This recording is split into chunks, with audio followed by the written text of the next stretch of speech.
What did I tell you? What did I say to you? I said buy the roadmap and leave. What the fuck am I supposed to do, Seth? Recognize He this. didn't recognize shit. Seth, I'm telling you, the way he looked at us, you especially, I knew he knew.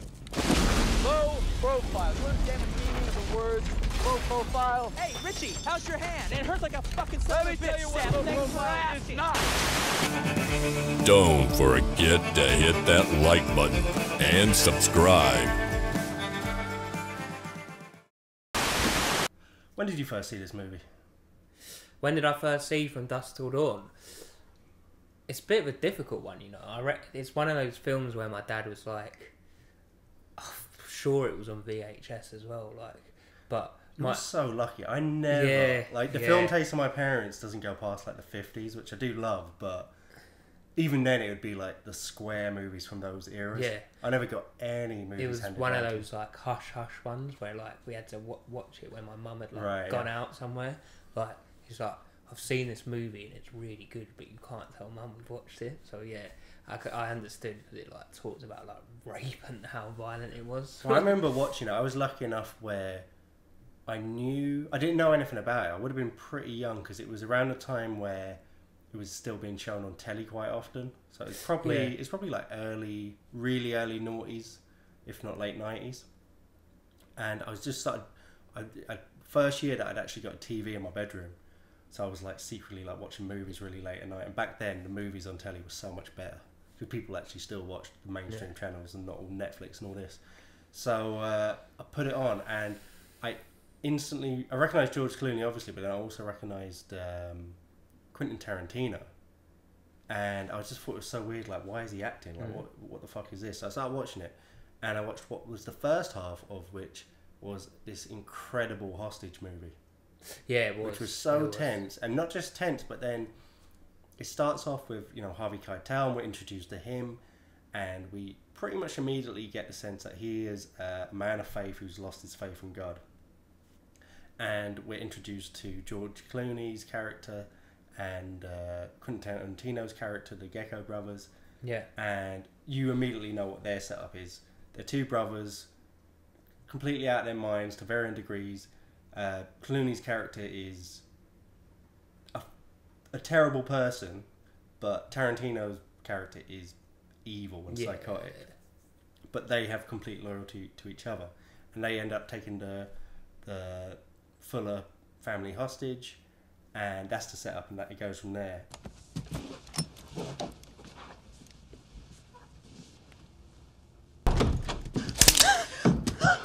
Stop. And you see that they start to bond over the course of it, and they set all these things up and introduce all these characters so quickly, sparingly, because there's a lot of characters in this movie to juggle. So there's not a lot of time to introduce them, but they do such a good job of giving their full backstory and full everything you need to know about them within just a couple of lines of dialogue.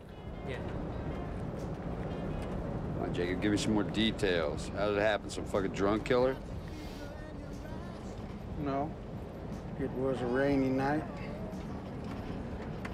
The brakes on the car weren't great. She had to stop suddenly. She slid on the road, she crashed, she died. She died right away? Not quite. Yeah. I thought, like, as you said when I first saw it, I thought, like, it was just going to be a hostage film the whole time. But when they, like, pulled up to the strip Titty twister, you could kind of tell, like, because of how... I don't know, it sounds weird that it was so cool from the outside that I kind of got the feeling that a lot of this movie, if not the rest of it, is somehow going to be based in here. Well, it's a big, impressive set. set. Basically, yeah, that's what I was alluding to. Like, and it doesn't feel like a big budget movie. It feels, or even in scope, it feels it's quite scaled down. Like it's nearly like a play for the first hour. Well, what do you think? Because I actually looked at the budget before this, because I was just. I guess like 14 mil. I was just like, how much? Because some of the sets and like the special effects, practical effects, which we'll talk about probably later. Good. I thought it would have like a semi-decent budget. It's actually 19 million. Really? Wow. Yeah. So inflation, that's probably like 30 mil today, but still amazing bang for their buck. But I think in the first weekend, in the opening weekend across US and Canada, it made 10 million straight away. and overall it made 25, so it actually did make a profit. Okay, so not Yeah. well, Not I mean, great, not like a runaway success. It made its money back. I don't Yeah. think you'd call that a hit, but DVD sales like it must have made its money. I mean, and you know, like royalties from the amount of times it Yeah. was shown on telly, it must have made a decent amount in the end. But I wouldn't call that a commercial hit, to be honest. Would you? It's a hard move to sell. Like, how would you market that at the time? Yeah, I know. It's like you'd be like, oh, it's well, as you said, it starts off hostage. He does rape and kill the first hostage, and then they're on the run. They're waiting to be picked up at the border by these guys, but it turns into vampires. And then the studio and that's the like, thing. It's one of those movies where, kind of like Psycho, kind of like House Beyond the Pines, where it shifts gears, and although you stick with the same main characters, it really does just become a different movie. Yeah, it becomes a siege monster movie in the second half of the film. Well, basically, yeah. And some part of me nearly wishes for an alternative universe where it never becomes that, and you could see just that hostage movie play out. Yeah. What would have happened with the characters? But would you guys try to say that this? I was debating this. Would you call this a cult classic? Yeah. Yeah. I mean, how much of a? I don't know that it flopped on its debut, but let's say it wasn't a hit when it went to cinemas. So I guess so. Cult classic is one of those terms where it kind of its usage has like it's been everyone uses it. So the much, term is used so loosely now Yeah. where it's nearly changed the meaning. It nearly just means a film people love. Yeah, rather than basically. its original meaning. But yeah, I guess you'd call it a cult classic. I mean, it's certainly a classic. Yeah. But it sets up perfectly. The first scene of the movie tells you exactly what it's going to be the whole way through, because it starts off with this Ranger Earl McGraw. Yeah. And he's an interesting character because he's a character that actually pops up in tons of movies in the Tarantino verse and in Robert Rodriguez's back catalogue. So he shows up in Death Proof, Planet Terror, Kill Bill, and I'm pretty sure one more that I can't really remember. I think in Kill Bill, his son's also in his it. son. Yeah. His character as a son, but also his real life son. Yeah. They're the two policemen who stand over Uma Thurman's bride when after she's been gunned down. Because for some reason I only clocked it when, well, I saw Kill Bill like first before. Did you say Death Proof? Death Proof, Planet Terror, which is technically sort of the same film. Because I watched Death Proof, and then I saw him in it, and I was like, hang on, I've seen this guy in Kill Bill, I swear. And then I kind of like put the dots together that he's in all of it. I love that idea. Not just because it's just another Tarantino-esque thing that he likes to be quirky with his movies, but I also love that. How nice is that as an actor, where you just get to pick up literally the same role across different movies? I forgot he was in From Dusk Till Dawn because he was in it for such a short. Well, he's brilliant because he comes in. He wants to get bottles of booze. Everything tells you everything about this movie because it comes in. You immediately know, okay, this is going to be very, very Texan. Which all Robert Rodriguez movies, even when they're not set in Texas, they have the flavor of Texas. Like he's a true Texan. He absolutely loves Texas, and so you immediately know that. And then he's talking to the guy in the shop, and then he goes to the toilet, and then immediately George Clooney and Tarantino come out with their two hostages. With that little girl, or yourself, or your bosom buddy with the badge. Now, I don't want to do it, but I will turn this place into the fucking Wild Bunch if I think that you are fucking with me. What do you want from me? I did what you said. You let him use the bathroom. No store does that. He comes in here every day and we bullshit. He's used my toilet 1,000 times. If I told him no, he'd know something was up. I want him out of here in his car and down the road, or you can change the name of this place to Benny's World of Blood. So then you know for the rest of the scene that something the sheriff doesn't know. And everything about it, that sets up what the movie's going to be like, because it's always having fun with the audience. Like, this movie is just pure entertainment. Like, you might, if you're an arty sort of film buff, you might turn your nose up at it, but this is movie making, for what it's supposed to be, movie making at its finest. Yeah, like, it flies by, honestly. Like, everything about it's the nearly movie, 2 hours long, but it doesn't seem like that. Every bit of the movie is like every line of dialogue. It's a Tarantino script, so you know it's going to be a great script. But every line of dialogue is brilliant. Every beat, every bit of character trait, characters will be introduced and killed off within 7 minutes, but it's one of the most memorable parts of the movie. I've got something to say now that we're on the subject of lines. One of the most memorable lines is when I'm going to pronounce her name wrong. Salma Hayek. Yeah. So basically, she's over George Clooney that he's now found out she's a vampire, and she's like, "Oh, I'm going to make you my slave." Welcome to slavery. No thanks. I already had a wife. That was ad-lib.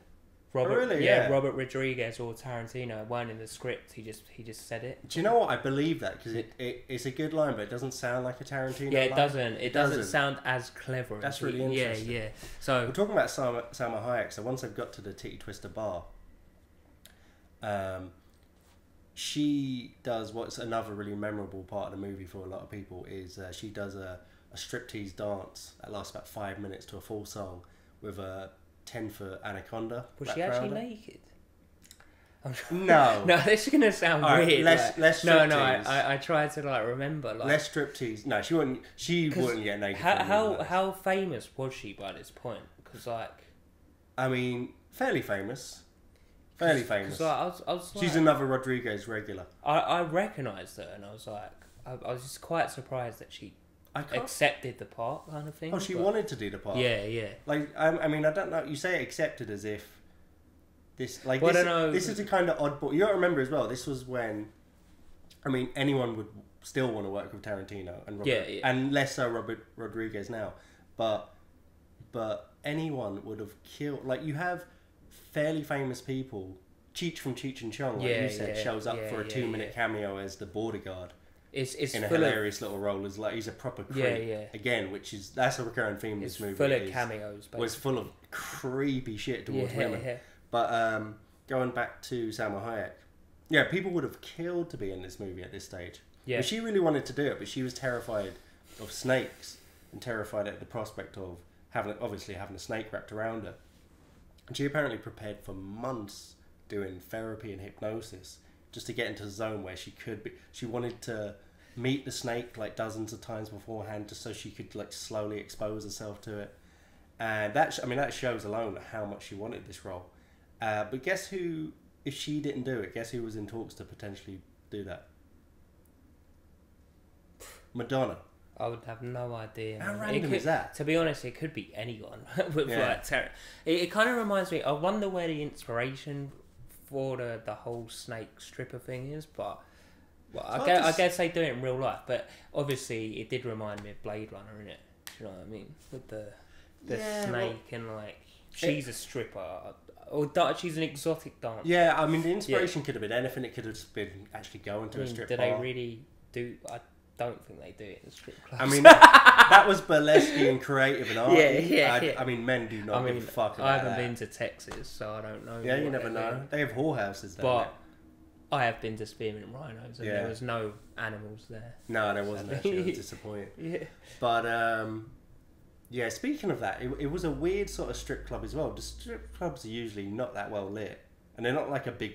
Yeah. They're not like a crazy bar and a strip club. This strip club had about 10 stories because there was like dancers on like all different levels. Yeah, so kind of like a fallback pub of levels. Yeah. But just instead of beers, it was strippers. But yeah, so it's an interesting thing. There's no point to it, but again, like the movie is not about necessarily having points. This movie is about... Yeah, I don't think... about entertaining you in every single second, and it's just another interesting thing to show before it as a way of transitioning to the reveal of the vampires. Yeah, like she's the first vampire you see transform. Like this movie's not about plot, or as you said, like it's not going to win any Oscars for like, oh, this is brilliant. It is just for we want a big shootout in a club and involving vampires. Just for pure entertainment, like that is as you sure. Said. Going back to the start of the film, I don't know why do they keep taking hostages just for leverage? Because they take the two in the. Why does anyone ever take a hostage? They take the two in the first bit who run away because they start getting into a shootout, but then they got a poor woman in the boot already. Do you want to live through this? Rule number 1, no noise. No questions. If you make a noise, Mr. 44 makes a noise. Like, they just seem to want, like... Well, they're the cartoon versions of, like, bank robbers and hostage takers. It is... Like a Thelma It's a and spaghetti Louise. Western-esque sort of version of that. It's just ridiculous. But speaking of that, what did you think of Tarantino's performance? See, I didn't think it was bad at all. Like, I could not work out why he got so mocked and ridiculed. Because if he wasn't Tarantino and he was just a brand new actor who'd never worked before that was cast in this movie, you'd be like, not only like is it a good performance, but he is an interesting presence on the screen. I mean, it doesn't have to like do Marlon Brando and like On the Waterfront kind of thing, or you know Robert De Niro and Raging Bull or something. But for what he has to do, I thought he pulled it off. But why isn't it? Well, like, he's not playing like a postman. He's playing a very macabre, strange, grotesque, uncomfortable character. I'm not being rude to him. He does look a bit grotesque. Well, there you go. Like, I'm sure he would have. There's a reason Clooney was cast as the other character. Yeah. And it would have been written... I mean, he wrote the script himself, so it would have been written maybe partly with him in mind. But still, it's still fucking acting. The only other person... If you ask most people, like a bad actor, to play themselves, they couldn't do it on script, on camera. Like, you can't. Like, it's a great performance. The only other person that could potentially do this part, and no offence to him either, I could kind of see Steve Buscemi, like, doing it, because he's kind of, like, slivery. Do you know what I mean? Like, though, but Steve Buscemi, even playing a psycho, just wouldn't intimidate me. Yeah, whereas true. Tarantina is actually intimidating in his own way in this. Because it's because the way they play, like, there's great moments when he's first alone with Kate in the motel. Oh, yeah. After they've taken the family hostage. And you get these little snippets where you see inside his mind and what he's seeing that isn't actually going on. Yeah. And he's convinced that she turns around to him and says something about eating her pussy. Yeah, because later on in the camper van, like, she's just there and he's like, number one, like, he's just a pathetic character because his brother just controls everything, and he's like, put in your guard, and then he like slips in like a little guard. He's like, what? I'll grind my teeth. And then, like, later on, he's like, just like, do you mean what you said earlier? And then he's about to say, like, eating your pussy, but George Clooney interrupts him. Like, so it's like, I told you not to talk to them. It's so good. Like, he knows. Like, the characterization is so good in this movie. Like, little touches like that, it just tells you everything you need to know about him. Yeah. But yeah, so I love as well. So once they get to the titty twister and... The family and the two brothers who've taken him hostage are starting to bond, and they're starting to like have shots and drinks. Yeah. And this is when you start getting introduced to all the other fun characters that are going to be in the second half of the movie, like Frost, the huge, big, black Vietnam vet. Larger than life, just looks ridiculous. You've got Tom Savini playing Sex Machine. Who's got a pistol. Yeah, mechanical revolver that comes out where his dick is.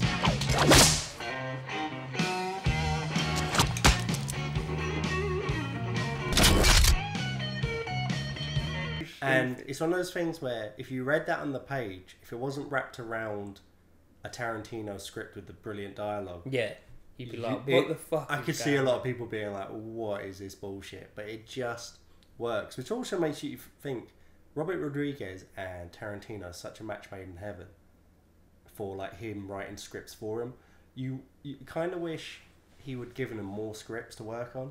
Yeah. Because you got to think Tarantino's got such a weird thing about the number of films he's going to make and his legacy that he's got to have so many great ideas that he just knew he wasn't going to make or didn't deem good enough to make that probably just we'll never see. So I got like 2 films spring to mind that try and do this like lunacy but entertainment thing, but they fell. And like, it's going to sound weird because it's nothing to do with vampires. Right, yeah. But it's fucking 8-Legged Freaks. Yeah, I love that movie. So it's like just spiders, obviously. Like, I'm saying that without having seen it in the past years, 15 years. But I loved it. And the other one that I could never put my finger on whether this is really shit or half decent. Do you remember that stupid film, Evolution? Oh, I love Evolution. Yeah. And I was like, is this also, good that was or like bad? That was like one of the last films I remember with something William Scott. What was that guy? Yeah. Stifler. Yeah. He was great in everything. Yeah. I So think it was them too. He got very upset about the fact that he would only ever get cast As an idiot. as Stifler. Yeah. But I think he should have just stuck with it because he was always brilliant. Yeah. So Anyway, so speaking of the vampires though, how good are the vampire effects in this? oh, it's amazing. Like it kind of leads you back to Tom Savini because he's like a. I don't think he worked on the effects. He in this, didn't, but he was in Dawn of the Dead, obviously, Yeah. and he did do the special effects. He did on do that, the special didn't he? effects for Dawn. But of the this Dead. is not the same because Dawn of the Dead was like just them. This is like morphing and. Well, it's. I mean, it's 20 years later worth of special effects. That's true. Advancing and also budgetary would have been much bigger as well. Yeah. But also, how creative the vampires are. I love the fact that every single vampire looks completely different. Yeah, that was quite cool. Like the way they transformed. And the rules of the supernatural way they work as well just seem to be completely different. Yeah, because it is like one vampire will get staked in the chest and just die like a person. Yeah, and the next one will explode. Yeah, the next one will melt into the floor. Yeah, I didn't really understand that because like they stake one and then he'd still be walking around, but then they just get a normal gun, and shoot him. For some reason, by shooting a normal gun, they exploded. Well, there's even skipping ahead, we'll come back, but there's even one point later where Scott, the Chinese adopted brother, is I didn't get he's being eaten by about 10 different vampires, and he's asking his sister Kate to kill him. Oh yeah, and she shoots him, and all the vampires explode. Well, that's what happens to the band. Like they explode. They say "fuck you" and "good night." Yeah. You see that stupid band? They're like, "Let's kill the band now," and they just explode themselves. Yeah, which I assume they're dead. Like, why did they explode themselves? But that's the magic of it as well. Is that you don't know where the movie's going. You don't know what characters are going to die or when they're going to die. Yeah. So everything goes crazy. All the strippers turn into vampires in the bar and start eating all the truckers and bikers, and you get the feeling straight away that this is a thing they do all the time. There's a reason they have. It's open from Danny Trejo, the barman, nearly has a fight with George Clooney and the others at first because he doesn't want him in the bar because it's a bar for only truckers and bikers. The obvious reason being is they want because they move on. Yeah, people that I get you, don't know the whereabouts of where they would be. Bikers are just like not a part of normal society anyway, and truckers could have gone missing at any point.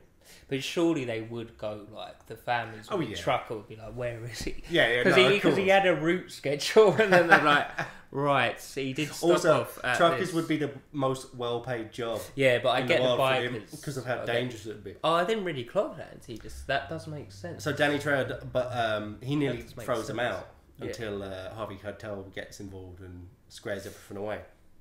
But I kind of liked it because this movie is morbidly creepy towards its violence against women and how fucked up it is, even down to the point where Cheech from Cheech and Chong as the border guard gets really creepy when he spots Kate in the toilet.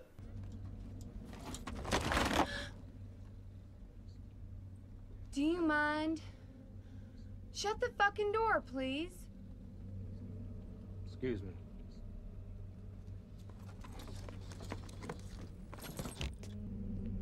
But it was nice that the strippers, who were obviously all women, ended up just completely massacring all these guys. So it was at least it evened it out a little bit. I was wondering, like on a serious level, did like a woman like wrong Quentin Tarantino in like high school or something? Or well, you say he that seems to have like a lot of violence against like Kill Bill. They basically murdered her. Yeah, but you also have and then she comes back. Well, you have I mean, in one sequence alone, a woman kills 88 men. True, and a few women thrown in there. I don't. That is true. People say that. I think it's more just that he has any violence against women. And let's be real, like violence against women in movies and in real life hits completely differently. Yeah, to true. Violence against men. So I think you just notice it, and I think people just react differently to it. I saw a reviewer talking about Once Upon a Time in Hollywood. Spoiler alert. And he even criticised the fact that he killed off the one of the female characters that comes in the end to try and kill Sharon Tate and kill the guys. Because she was so violently killed, he was criticising Tarantino for that. when she's literally a psycho murderer who's coming to kill them.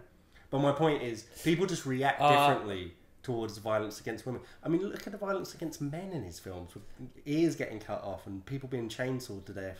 But that Once Upon a Time in a Hollywood thing, I think his complaint was because obviously Sharon Tate really did get murdered, and like that never happened in real life. So yeah, no, I know. He's like, why did but no, that wasn't his criticism. It was a different thing. But anyway. Oh right, fair enough.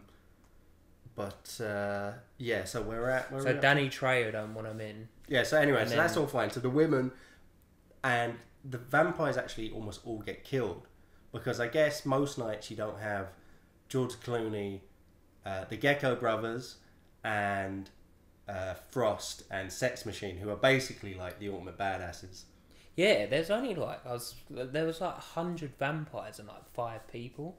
No, there was a lot of people. There was about. I mean, think about it. Yeah, but the other ones never killed one. They just got killed. I think they might have killed 1 or 2, but if you think about it, the vampires are the strippers and the barmen. There's way more customers. True, yeah. Way more. Yeah. But anyway, they actually managed to kill pretty much all of them. And all the 95% probably of the customers are dead. Because Frost is like a fucking tank. Like there's one where he's like basically the table's overturned and he's just picking them up and like dropping them. So many. He kills about scenes. 9 or 10 by and himself. Vampires are just melting and exploding everywhere you look. And then we get to Tarantino returns as a vampire. Yeah. And they end up having to kill him, and it's quite a nice line at the end where he says, George Clooney says to Tarantino, may you have the peace and death I couldn't give you in life, before he kills him. It's a nice way of finishing off their little character dynamic with each other. And then it leads into my favourite sequence ever, where they're trying to get their wits about them, about what they know about vampires and this and that before the vampires come back. And we have this interwoven sequence where Frost is telling them this fucked up story about when he was in Vietnam. And the Viet Cong thought he was dead, so they piled him in a mass grave with all his killed comrades being piled in on top of him. And then when he woke up in the middle of the night and climbed out and went through and stabbed all the Viet Cong one by one. And as he's telling this story, we're cutting away to Sex Machine, who's been bitten. He's been bitten, and we're seeing snippets in his mind of what it's like as he transforms into a vampire. And he's like,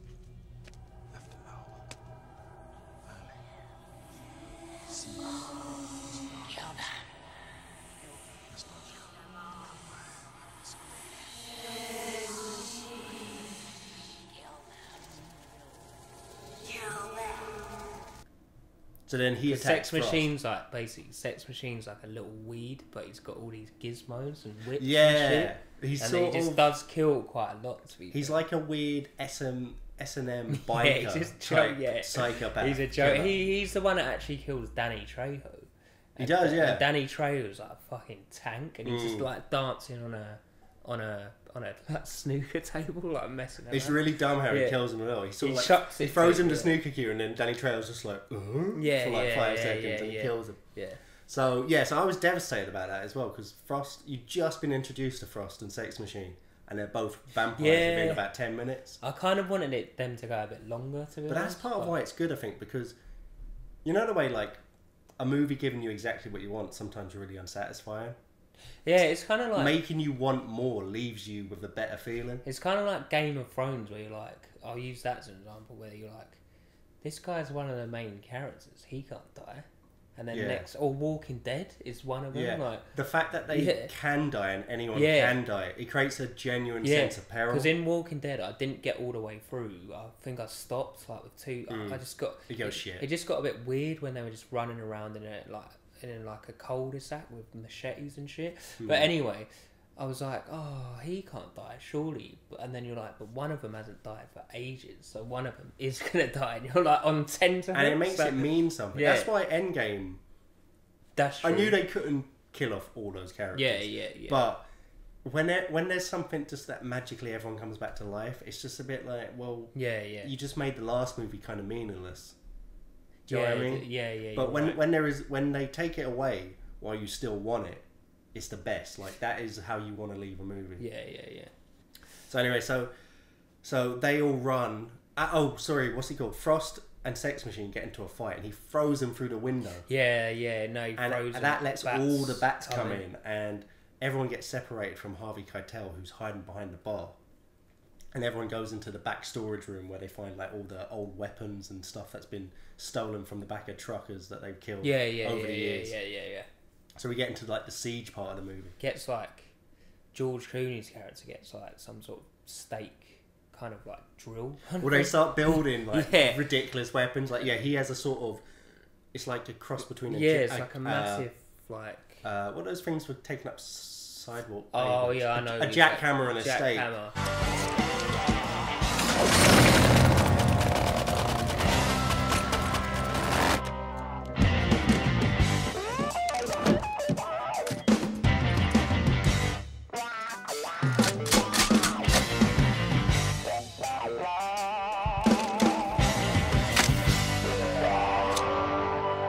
And they start, and the Harvey Keitel's character, he actually makes it back to them by doing taking a stick and a shotgun and making it into a cross that he can still shoot, which is brilliant. And then he gets back to him and he starts blessing water balloons and creating all these weapons. That's when it was kind of like revealed, because up to that point it's like, why do they keep saying he's a preacher? Like, they made a big thing of it, like he finds his ID in his body and it's like, oh, is this real or are you a fake one? And then it kind of like works out that he makes holy water and shit, and you're like, I see. You kind of, it doesn't directly say it, but you infer that his wife recently passing was the main reason for him losing his faith. Yeah. So that worked that out. So yeah. And I love, just a little character trait was when George Clooney's trying to big him up, being like, you need to get your faith back because right now you're just a man, but if you're a servant of the Lord, you can be a bad motherfucker for us right now. Well, and he makes him repeat it back, but even repeating it back, he refuses to swear. Because George Clooney said like he just wants to survive, so he's like, come on, man. Like, but then how charismatic is George Clooney? He is. They give the bloody Chinese kid like just a water pistol, and it's like, but it does have holy water too. Yeah, he never really acted again after this, but I didn't think he was all that bad. I didn't really understand the whole thing of him. He was just adopted. They do address it, and it's like, "Are you two faggots?" Well, he says, "He doesn't. You don't look Japanese." And he goes, "Neither does he. He looks Chinese." Yeah. But it's just he's just a Chinese adopted son. No particular. So there's basically like a load of vampires down a corridor that Harvey Keitel got away with that little cross thing, and then they have to get through them basically, which they do quite. Like, they even made a point in this movie about how weak the vampires actually were. Like, someone said, like, their body is, like, squished. Yeah, Sex Machine says that. Well, there's a level of plot armor for the characters that just need to survive longer in the movie. Yeah. And if you're an extra, you're basically definitely going to die without even getting hit off. And it's just a thing you kind of accept. But I do like the idea that there's like a trade-off with the monsters where they're in super strength, but you can nearly like punch through them. Yeah. But yeah, I know what you mean. They are surprisingly underpowered for how scary they look. Yeah, they are. Like they explode. They get out and they basically go into a full-on melee with all the remaining vampires. Yeah. They're throwing water balloons and faces are exploding. And again, getting back to how there's no rhyme or reason for how the supernatural elements in the movie. You have Sex Machine comes back again as a vampire because he hasn't died yet. Yeah, I was trying to work out what happened to Sex Machine again. Well, when they start shooting him or start attacking him, his head gets cut off. Oh yeah, you're right. But then his body kind of falls away, and inside is this giant. Head's still, his head. Inside is this giant dog rat monster. Oh yeah, sorry, yeah. And that starts attacking George Clooney. And again, you never see anything like that before or after, but it makes sense for some reason in the movie. Yeah, because who ends up biting Massive Guy again? Massive Frost. Oh, he gets eaten earlier by Sex Machine. He does. Yeah, Sex Machine, and then so he gets killed by Harvey Keitel because Harvey Keitel somehow puts the shotgun through his belly. I assume because he's a vampire, he's gone all soft and not massive anymore, and then just like keep shooting other vampires through the hole in him, and then he, for some reason, from doing that, he just decides to explode. And again, there's no rhyme or reason. He just there's a really nice bit of direction. Yeah. After that, shortly after that, where Harvey Keitel's character's been bitten, so he knows he's a ticking time bomb for how long until he can go. He puts the gun to his head and says, "If you guys don't promise me and promise me like I believe you, that you're going to kill me when I turn, I'm going to shoot myself right now." Which again, it's just more brilliant writing. Like every moment has some sort of tension or entertainment cranked in there. But then after that, once they're fighting, there's a great moment where Scott, his son, is looking at him from behind, and you see Harvey Keitel's about to take on 3 vampires, but then the vampires suddenly just lose interest in him. Oh yeah, and then you clock, he's turned, and he turns round and attacks his son. Yeah, he does. Which is brutal. Like in the end, you end up the entire family's dead except for the Kate, girl, which I didn't see coming at all at the time. Yeah, I didn't really. I was shocked when they she survives. No, I kind of thought that he was going to die. Going back to that, him killing themselves is quite funny because this is a bit of line that I just caught. The daughter goes, "But you don't believe in suicide from the congregation." And he's like, Harvey Keitel turns around and goes, "It's not suicide if you're already dead." Yeah, which is a fucked up thing. It's kind of got shades of DOA. Have you ever seen that movie from back in the day? No, I haven't. No. It's this movie where it's an old like film noir from the 50s, but this opening scene is this guy walks into a police station and says, "I want to report a murder." And they go, "Whose?" And he goes, "My own," because he's been poisoned. I've heard about that. He's been poisoned with a slow-acting poison, so he's trying to solve his own murder before he dies. Great movie. Anyway. And is it like really like old school the way they speak? Like, I want to report a murder. Yeah, like chomping on cigars. And yeah. A lot of light coming through closed shades and all that. And then a woman comes and they just slap. Yeah. Was it you? And she's like, "This is the first time I've met you." No. So we've lost the dad. We've lost. So the old Clooney and. So it's just Clooney and Kate left. Kate. And it's a brilliant final moment where they realise the sun's come up because they start shooting through the walls. Or they accidentally have shot a bunch of holes in the walls, and the light's shining through in different ways. Burning them, and it's nearly like the Mission Impossible scene where they're going through all the lasers to not get detected because there's all these beams of light coming across, and it starts acting as a shield nearly for them. Yeah. And just when you think they're surrounded and they're not going to get out, the doors burst open, and the cartel heads of the cartel. Yeah. They like shoot the doors or something. Yeah, the heads of the cartel arrive just in the nick of time, and they escape. And they're like, "What the fuck was going on in there?" Yeah, because they're like, he's like, why did you choose this place? He's like, well, he just turns around. I think it's Cheech again, you know. Yeah, it might be. It actually, is Cheech. yeah. He's like, well, it's From Dusk Till Dawn. So then they're just looking. Oh yeah, he's like, it's open all night. Yeah, Dusk Till Dawn. And then I didn't. Which really... again, what a brilliant! I love the fact that that's the name of that's a sign that says "Open from Dusk." I didn't really get the end because like Kate's like, "Can I come with you?" And he's like, "I'm fucked up, but I'm not that." And he just says, "I'm not an arsehole." Yeah, arsehole. And then she goes off, and obviously they don't even seem fazed by any of this. They just fought about 100 vampires, and they're like, "See ya." I mean, it makes sense in the context of the kind of movie it is, but what didn't you get? What do you mean? Well, I don't know. Like, what was she planning to do with him? Like, just rob banks with him? Well, obviously, you'd be more mortified the fact that your family are dead. The whole family's dead. But yeah, I mean, what else is she gonna do? It's true. And also, it's just a fun element of. It's got that slight true romance feel to it. Yeah. But yeah, and then the final. He drives off.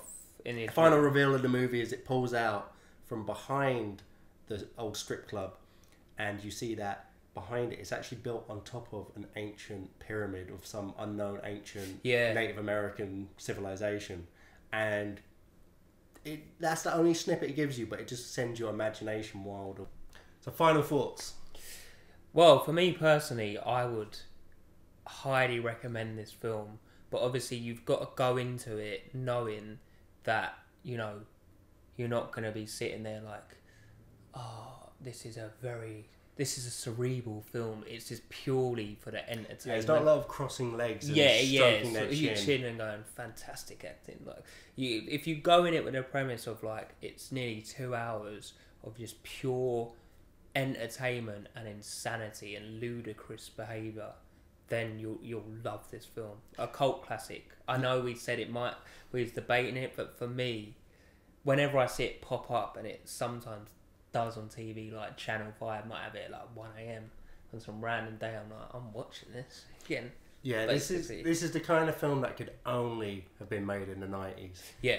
Like a Hollywood movie to be this unpredictable, have so many prominent roles being played by not really non-actors in a lot of cases. Yeah.